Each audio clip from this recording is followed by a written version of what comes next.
I wanted to read Donald Trump's, we didn't really do any Thanksgiving themed events here. I didn't do anything Thanksgiving themed. I don't have anything Thanksgiving themed set up. All I have this hat. Okay. And this is not a Thanksgiving hat. We're already past Thanksgiving, so technically I can wear this legally since we're just went past Thanksgiving. But I wanted to read Donald Trump's Thanksgiving message as we get ready to enter the Christmas season, because I think that Thanksgiving is probably one of my favorite American holidays. You get good food, good time with family, the principle of it, giving thanks and finding out what you're thankful for. I think it's good for the youth. It's all good things. The mythology of it is nice enough if you take out all the middle part of the, not wiping out 90% of a population. Now, I want to read Donald Trump's Thanksgiving message for one of my favorite holidays, because I think it's a good moment, in the aftermath of so much, to unite the country. A very happy Thanksgiving salutation to all of our great American citizens and patriots who have been so nice and allowing our country to be divided, disrupted, carved up, murdered, beaten, mugged, and laughed at, along with certain other foolish countries throughout the world for being politically correct, not corrupt, and just plain stupid when it comes to immigration. The official United States population stands at 53 million people, census, most of which are on welfare from failed nations or from prisons, mental institutions, gangs, or drug cartels. They and their children are supported through massive payments from patriotic American citizens who, because of their beautiful hearts, do not want to openly complain or cause trouble in any way, shape, or form. They put up with what has happened to our country, but it's eating them alive to do so. A migrant earning $30,000 with a green card will get roughly $50,000 in yearly benefits for their family. I am very interested where you got that data from. My goodness. The real migrant population is much higher. The refugee burden is the leading cause of social dysfunction in America. No. Something that did not exist after World War II. Refugee burden, does he mean like discontent between integrating cultures, or does he mean find actual fiscal refugee burden? Failed schools, high crime, urban decay, overcrowded hospitals, housing shortages. Not to mention, didn't he just cut refugees out of their ability to participate in the Obamacare market? Anyway, housing shortages and that was part of the big beautiful bill, and large deficits, etc. As an example, hundreds of thousands of refugees from Somalia are completely taking over the great state of Minnesota. Somalian gangs are now roving the streets looking for prey as our wonderful people stay locked in their apartments and houses, hoping against hope that they will be left alone. My gosh, he's really painting a type of a Black Hawk Down type scenario in Minneapolis. This seriously. Sorry, I forgot. He did say, I remembered he said this. I just forgot where he said this in the message, so I wasn't prepared for it. We'll come over to the other section here, highlighted so people pay attention. The seriously retarded governor of Minnesota, Tim Walz, does nothing, either through fear, incompetence, or both.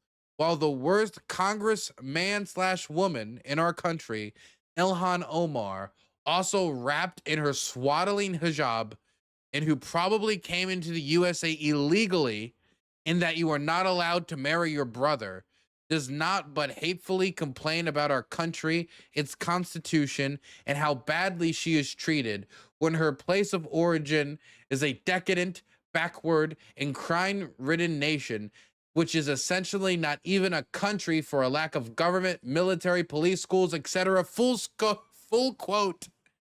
One sentence. That was all one sentence. One sentence. I feel like this hat might not be very thematic to the messages put on there. The longstanding theory that Ilhan Omar has married her brother, that has been floated around by the right, has been continued to be pushed by the president for some time now. And it has been pushed, and some of these lies are pushed so often, or they're pushed and then backed off and then pushed again, backed off, pushed, backed off. But by the third time they're said, it's not even like a scandal anymore that he's saying something like that. Like, you know, hey, you say something like that, you better come out and present all the evidence. You know, him coming out and say swaddling hijab, why would that be bad that she's wearing a hijab? Is that necessarily the worst thing on the planet that we need to like demonize her for? Should we be calling the governor of Minnesota retarded? Like, this is not an Xbox 360 chat. This is not a Twitch debate. You are the president of the United States. That actually angered one Indiana Senate Republican so much that they actually backed off of Trump's redistricting scheme in the state. That they were so disgusted, they wanted to be able to snub their nose a bit at the president, and so retracted their support because their daughter had I believe it was Down syndrome. So I gotta say, just amazing Thanksgiving message here. Amazing Thanksgiving message. Really, I feel I haven't felt so unified in so long, actually. Illegally, in that you are not allowed to marry your brother, is my favorite short bit of text here. I want to say favorite sentence, but again, this is all one sentence. Even as we have progressed technologically, immigration policy has eroded those gains. Immigration policy has eroded those gains and living conditions for many. The idea is the reason that people feel worse than where they were before is not because of the structure of our economy, where the funds that people have made through a technological innovation have gone to a smaller subsection of people, or housing policy when it comes to the unaffordability of housing and the problems with zoning and big developers, or, you know, no, none of these issues. It's all of that technological gain was wiped out by immigrants. You know, this is not true for all countries who have taken immigrants. It seems to, I guess, from Trump's perspective, only be true to us, but okay. I will permanently pause migration from all third world countries to allow the US system to fully recover, terminate all of the millions of Biden's illegal admissions, including those signed by sleepy Joe Biden's auto pen.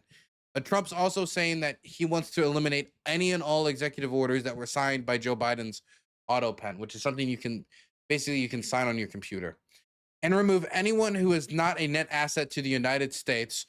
How do you measure that? It seems very subjective. Or is incapable of loving our country and all federal benefits and subsidies to non-citizens of our country. So, you know, refugees and such. Denaturalize migrants who undermine domestic tranquility, and deport, again, very subjective, and deport any foreign national. That even seems like the one you put in there to be subjective, so you just cover all your bases. And deport any foreign national who is a public charge, security risk, or non-compatible with Western civilization. These goals will be pursued with the aim of achieving a major reduction in illegal and disruptive populations, including those admitted through an unauthorized and illegal auto pen approval process. Only reverse migration can fully secure the situation, can fully cure the situation. Other than that, happy Thanksgiving to all, except those who hate, steal, murder, and destroy everything that America stands for. You won't be here for long. 480 million Twitter views. I think I am going to, you know what? I'm going to keep the hat actually for the segment here. No, actually, I'm going to remove the hat. I've decided to remove it. Put it, and it fell off the lamp I put it on. What a catastrophe. What a catastrophe. Okay. First things first. This is the holiday message. Can I just say, isn't it weird to use Thanksgiving in this way, to have your holiday message wrapped up in not only demonizations, of course, of your political opponents, but just random and like happy Thanksgiving to all patriots who've been so nice and allowing our country to be divided, disrupted. Like, oh, you guys have failed and destroyed it, and all these Somalians have taken over Minnesota, just to make your Thanksgiving message about Somalian gangs roaming the street searching for prey on the streets of Minnesota. And I mean, when I read sometimes just any report from the Trump administration, I remember listening to them describing Mark Kelly, and Mark Kelly and a few other Congress people released a message saying like, hey, if you are an American soldier and you're given illegal orders, do not follow it. Now, by saying if you are giving illegal orders, do not follow it, I mean, that's as legally covered as any time Trump's lawyers respond to any question of, are you going to do this thing that's heavily illegal? And they respond with, we will always follow the law, but then it will always be whatever their interpretation of the law is, even if it's an interpretation of a law that allows them to violate the law. So by saying don't follow orders if you are given illegal orders, they covered their bases. Like that's all peachy keen. But Trump was incensed by that. He was incensed by it. He called it treason, and he was like sedition, and this is illegal. The Pentagon started talking about, calling him back for service and then putting an investigation into this. As somebody who's in the National Guard, and giving Mark Kelly's like long storied history, and not only as an astronaut but in military service as well. And so it like really, really like angered the administration that they did that. Now, to be clear, they were completely covered in using language like that. Like that was legally covered language. But then you listen to how they talked about it, and I remember hearing the press secretary say they got together, they conglomerated together to scheme this like architectural, they used every word you could imagine to like paint it in a certain way. It sounded as if they went into like a terror cell, went down in some bunker, and over like a swinging light bulb they all came together and orchestrated. They said orchestrated. That was probably the best one, when they said they orchestrated a video. Orchestrated. They're talking about it as like if it's a sort of attack. It reminds me of this other story of where a woman's car got bumped by an ICE vehicle while she was like yelling like, hey, stop. And then they shot her 5 times. And then afterwards they said a terrorist rammed an ICE vehicle. It wasn't ICE. It was Customs and Border Patrol, CBP. A terrorist rammed the vehicle. Now, they actually had to drop the case, let the girl go. But when they did that, after the officer changed their story, when texts leaked showing they were bragging about shooting them, after they changed the story and reeled it back in and said, actually, it seems that she really kind of bumped me, she didn't ram me, which completely throws into question the idea that it was terrorism or motivated by like political violence or whatever, that it could have just been like an accident that led to this woman being shot 5 times and then mocked by the person who shot them. The administration reacted to this. Mind you, the person who did the shooting said, no longer was I rammed. Caroline Levitt then comes out, or DHS comes out and says, a terrorist rammed. Continued to say the same language, same everything. Terrorist rammed, even though the person that claim came from had already discounted it. The Trump administration view on rhetoric is 110% in every single scenario. In every scenario, you need to go 110% on demonization. Use the most nefarious word you can possibly think of, no matter the circumstance, no matter if it's true or not. But to do that with a Thanksgiving post, there will never be another one like Trump. Also, I wanted to show you guys this guy, honestly, Stephen A. Smith, I think that once he got spat out as a real option for the Democratic nomination in 2028, when people like considered him for like half of a second, I think like Kyle Kalinske talked about it for a second. He said somebody like Stephen A. Smith, and other people talked about it for a second. After that idea got spat out, I don't know how he's repositioned himself exactly here.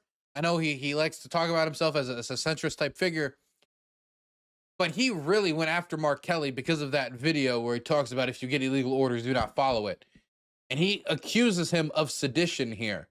You know, I think it's only fair that we actually watch the video if we're going to listen to Stephen A. Smith get upset about it.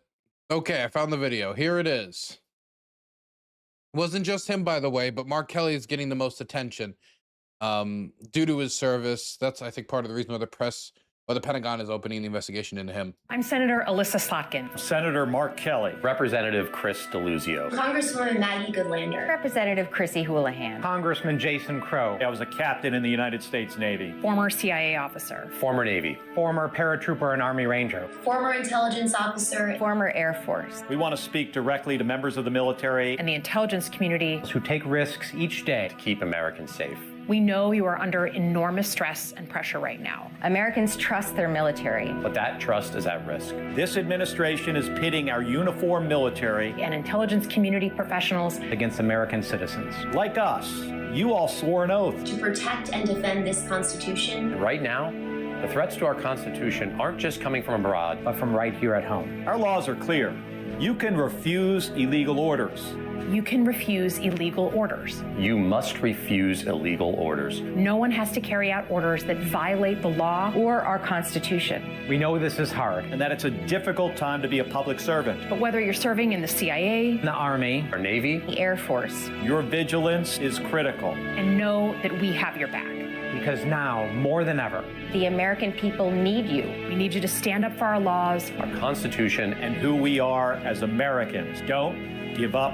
don't give up. Don't give up. Don't give up the ship. There's also, I do want to mention, there is a general idea around civil servants, and I can say this as somebody living in the DC area, knows many of these civil servants. You know, it's screw it. I don't want to, this ain't changing for the next 3 years. I'm getting out of here. And we're losing all that expertise. But there's also other people who have the mentality of, I need to hold on more than ever because I know if I leave, there might not be another person like me who cares, who comes back to replace me. Especially right now, the main priority seems to be loyalty over necessarily performing well in the job at hand.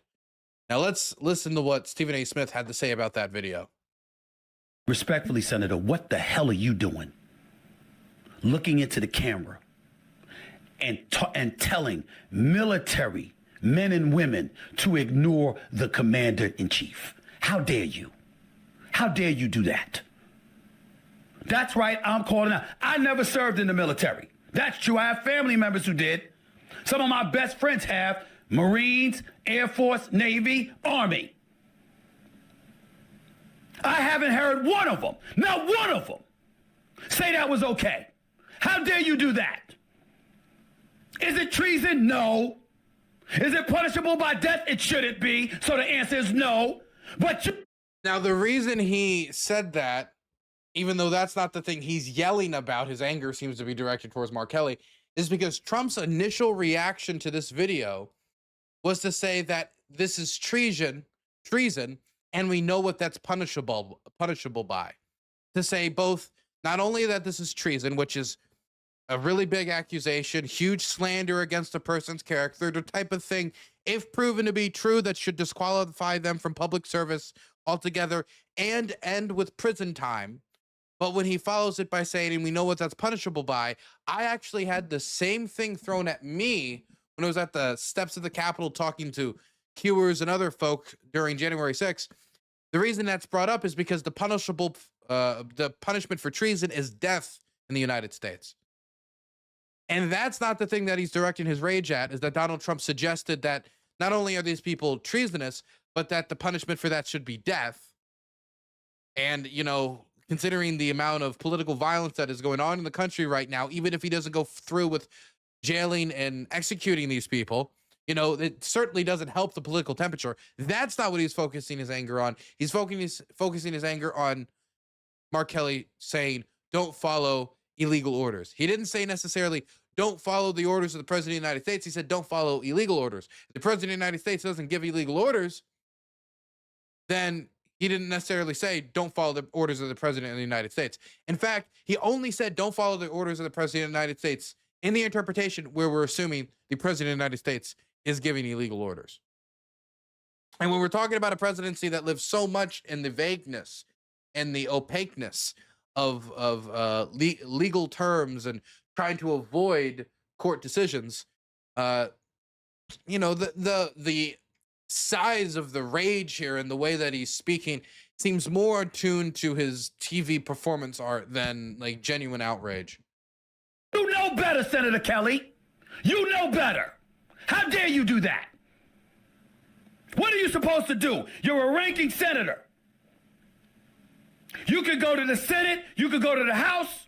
You can draw up paperwork. You can try to start articles of impeachment if you think there's something illegal. I mean, damn, it ain't like y'all haven't done it before.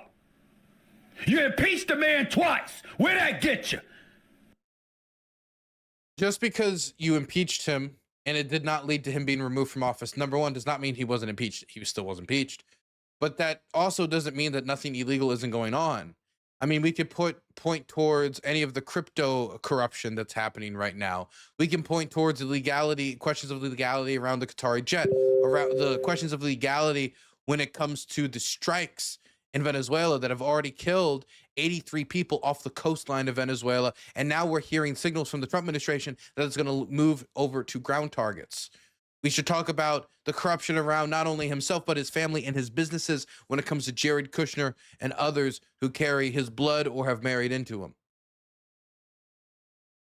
I mean, you know, the questions of legality around just denying court decisions, ignoring court decisions. You know, when it comes to, you know, following or not following orders in a position where the President of the United States says maybe, you know, shoot protesters when they shouldn't, which is basically almost every scenario, or, you know, tells them to do something that they should not, i.e. block legislators from entering the office, the legislature. This election has been stolen. We're shutting it down until further notice. You know, a Mali style coup, who knows? Saying don't follow those orders is legal. It's not sedition. You can say that it is fiery rhetoric, not in the way that it is delivered, not in the tenor of their voice, but to go out as a public official and feel like you have to say this is a message. And you can talk about what that message is. You can talk about whether this is the moment to send that message. But the idea of it is preposterous for somebody to ever even say this. I mean, this is something that all politicians should know. It's something that probably doesn't send good signals if it's something that has to be said. There's also something that every politician should know.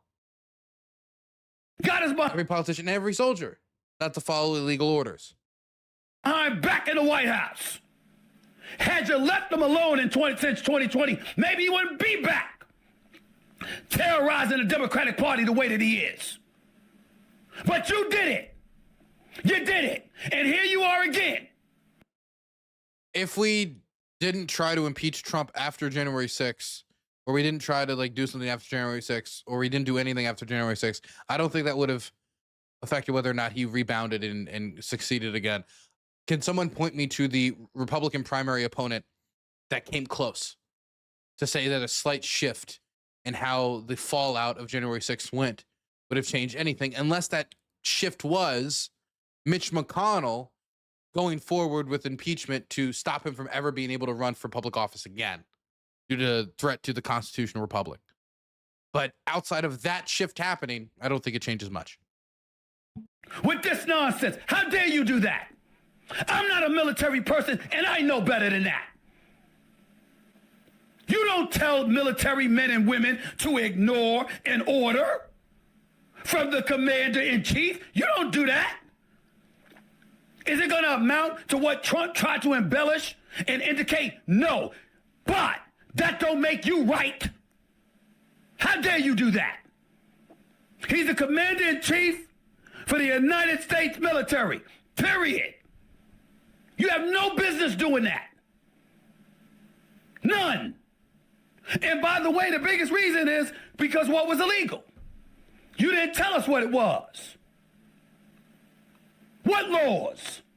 Why did I bring up A Few Good Men with Tom Cruise and Kiefer Sutherland in that sequence and Kevin Bacon? Why did I bring it up? Because the mere thought of you even implying that a military officer is engaging in some type of salacious or illegal activity is trouble in the military, not the court of laws for civilians, the military. Senator Mark Kelly knows that. Trump is giving illegal orders. What are the illegal orders? How come you didn't tell us? Where's the evidence? Where's the evidence?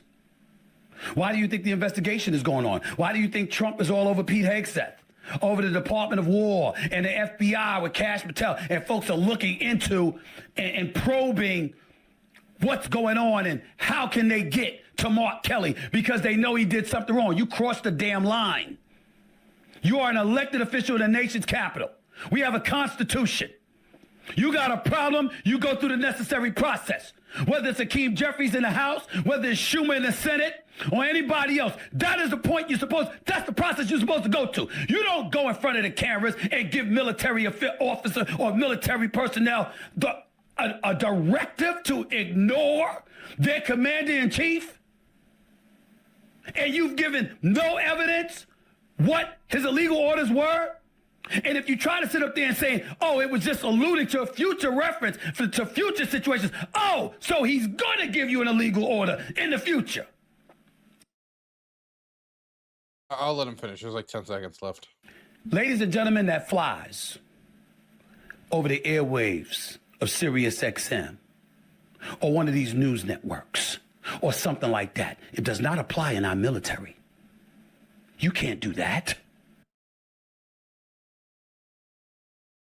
The idea that Trump might give an illegal order is one of the most believable political scenarios that I could conceive of. In fact, on the list of believable things, I would say that it is like on a scale of 1 being like Trump lying or embellishing a story, and 10 being like I don't know, 10 would be maybe like Joe Manchin coming back and becoming president. Some crazy Joe Biden 2028, right? This would be like a 2 or 3. A 3 is being generous. 3.5 if you get me on a good day. It's a very likely scenario. We already know that Trump administration officials have given illegal orders.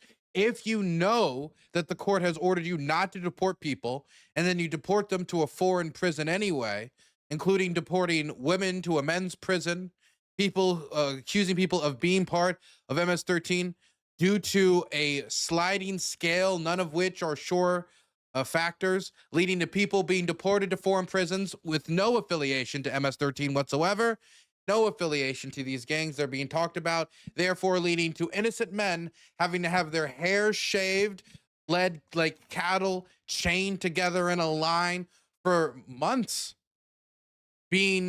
coming back and telling stories of being beaten, all because the law was ignored. And the president of the United States then afterwards, while talking to the leader of said country where he made these deportations, talked about expanding that to American citizens. That is not only talking about illegal actions going on right now and ignoring court orders and deliberately having Trump officials, according to those who are in the room, telling other people when the court tells you not to do it anyway. That is defying the law. That is violating the law. That is violating the courts, which is the only thing that restricts the presidency when we have a Congress that will not act against him as it is controlled by him. And so that's not only him violating the law, that's them giving instruction on how to possibly violate the law going on in the future, continuing to violate the law and expanding those violations of the law, not just to those who are non-citizens, but to U.S. citizens as well. Now, I don't know if Mark Kelly sat down and explained all of that in that 1 minute 16 video that included not just him, but many other members of Congress and senators. But you, as a political commentator, I mean, again, he was a sports commentator who just made this soiree into politics. You should know this. You should know about the things that Trump talked about doing. You should know about Trump talking about, oh, we're going to take away the broadcasting licenses of outlets that don't like me. He's talked about jailing tons of his opposition. I mean, he's talking about jailing and executing his opposition for this, which you acknowledge in this. So that's one illegal thing that is just being floated that you know about and you mentioned in this video clip. So there is no reason that he should be able to claim ignorance here, but he's acting ignorant. There's no reason that he should be able to say, I don't know this, because he's actively telling us he knows this. He might not know every single scenario because that, pivot over into political commentary might be a little bit hard, but he should know if he's going to talk about it. And so the idea of Trump possibly committing a future criminal action, a future illegal action, and ordering soldiers to do that is not that crazy to me. Definitely as courts continue to decide against him in certain deployment cases when it comes to the armed forces. Not necessarily cases in Washington, D.C., cases in Portland, Oregon, ongoing cases across other places in the country. Sometimes he's winning, sometimes he's losing. But in the cases he's losing, you know what he does not say? Okay, I back off. Okay, I will stop these deployments. Okay, you know what? I need a gubernatorial letter of consent. I need permission from the state government duly elected by the residents of the state, which is what creates the divide between the federal bureaucracy and the state level, the system of checks and balances, the state and the local level, and the governor and the government and the federal office, what creates those divides. He has to acknowledge it. And if he tries to trample over it, and he's talking about continuing to trample over it, then does that mean he could possibly commit a illegal action? Yes, it does. And every single time, what does he say? He does not say, you know what, I'm going to back off now that I lost this court case. It's, we're just going to reinterpret the law, or we're going to say that actually we did win, even though we lost this court case, but we're going to try to interpret it in a way to make it sound like we win so we can just keep doing what we're doing.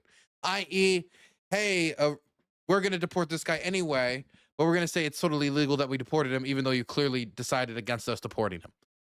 So this is, there's a track record of Trump not only violating the law, but showing a willingness to, when the law clicks into place and, there's the judge, the law caught up with you, to still try to keep on going. There's no reason that Smith should be claiming ignorance here, man.